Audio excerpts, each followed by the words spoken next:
Hey guys, this is Joseph Lucero with Powerlifting Technique, and today we're going to talk about should I bench with flat feet or on my toes? So this is something a lot of powerlifters talk about. They talk about, is it better to bench flat-footed for more strength or on their toes to kind of get into the power position better? At the end of the video, I'll give you guys a little bit of a top secret movement that can help you bench press elevate more and more, regardless if you're flat-footed or on your toes. So let's talk about the debate. Why do people care about foot placement? Well, when you want to bench, especially if you want to bench heavy, where your feet go truly matter, because a lot of people are going to employ leg drive based on where their feet are. When you watch people bench press, they have like the big arch, shoulder blades together, their head pulled back. What we're trying to do is we're trying to build a lot of tension in the body so that we can deliver a very strong bench press off the chest. And a big part of that equation is your feet. So there are some people who like to bench, for example, on their toes, if maybe they have tighter legs or they have a little bit of a hip issue.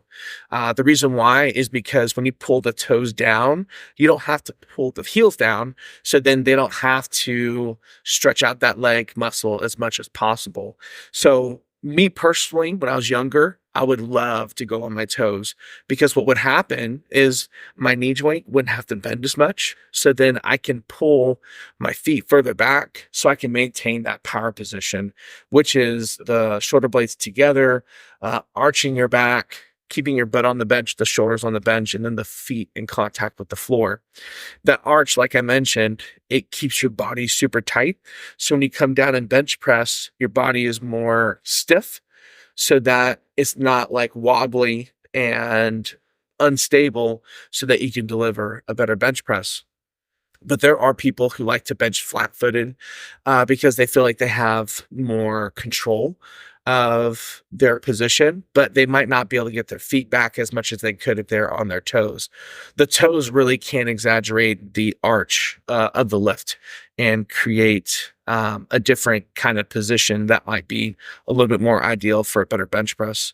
A lot of people also talk about how the arch can decrease range of motion when you bench, but I really don't think that's the focus. I think the focus of the power position isn't necessarily to build a strategic range of motion. I think it's just to get the body in a super tight position so it can counterbalance your press. But what foot placement should you use?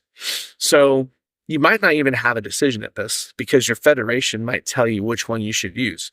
So some federations say feet have to be flat and motionless. Some federations say your feet just have to be in contact with the floor, but they can't slide laterally or forwards or backwards. But regardless of federation, regardless of your preferences, and regardless of your anatomy, I think everyone should use flat feet when they bench. The reason why is because when you go into the power position, which is your shoulder blades together, you build an arch, you keep your butt, shoulder blades, and feet with contact on the floor. I feel like when you have your feet flat into the floor and you put a little pressure on your legs before you start the bench press, I feel you have a much stronger starting position than anything else, because I see some of those guys on their toes, they're still wobbling side to side. I just don't think they're as stable. There are some exceptions to this rule. So if you're a master bench presser watching this video and think I'm wrong, that's fine, because in your case, you're 100% correct. But I feel the majority of the population should work on flat feet because it has better control, better power, and you can incorporate a lot more leg drive because your feet are flat and your heels are into the floor. I think you can have a lot of better leg drive in your bench press too. So regardless of anything else, you need to learn how to bench flat-footed. You'll have more control. You'll maybe not have the most increased arch per se, but I think having control and better leg drive is a little bit more important than fighting for an extra half inch of range of motion on the bench press. Now, I told you guys I had a little secret tip for y'all.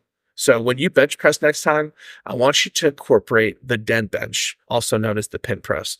What's great about that movement is you come down, and when the bar gets close to your chest, the bar rests on the pins. So then from that position, the bar is resting, And then when you press, you're at a disadvantage, and that disadvantage can actually strengthen your bench press tremendously. I would recommend doing it for heavy sets of 3 reps, 2 reps, or even 1 rep, and then using 70 to 80% of that for some maximal speed sets afterwards. So maybe if you did a triple at 300, you can use 70% of that for, multiple speed reps. For 70%, like that's what, 210. Use that for speed, just to help you have explosiveness off the pins too, not just to be strong, but also explosive. So hopefully you enjoyed this video. Again, this is Joseph Lucero with powerliftingtechnique.com. Look at the description below. There's more information, an article provided, and even a code to use for one of our programs on our website to help you become a better powerlifter and more prepared for competition. So hopefully you enjoy the video. Like it, subscribe, leave a comment, and hopefully we'll have another conversation. Thank you.